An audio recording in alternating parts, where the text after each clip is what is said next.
Guys सब लोग ना रोड पर पटाखे वगैरह छोड़ रहे हैं। एंड गाइस मैं आपको बता दूं, मैं ज़्यादा पटाखे गाइस पटाखे फूट रहा है।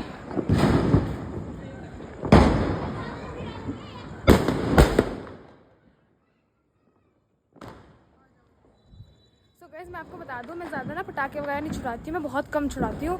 सो बस मैं जो भी करती हूँ मैं मंदिर में कर लेती हूँ, बाबा के मंदिर में। सो मैंने वो कर लिया, अब घर जाके खाना खाते हैं एंड थोड़े पूजा वूजा करेंगे। घर पे हो मतलब रहेगी थी हमारे, क्या होता है हमारे पंडित जी आते हैं पूजन करने के लिए। सो हम पूजा करेंगे, उसके बाद फिर पूजन करेंगे, खाना खाएंगे और थोड़ा बहुत पटाखे मैं अपने घर पे छुटा लूँगी, ठीक है। सो हम घर चल रहे हैं, बस घर पहुँचने वाले हैं थोड़ी देर में।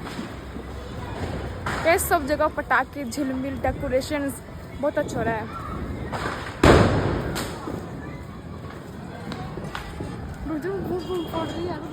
गाइस सब जगह पटाखे।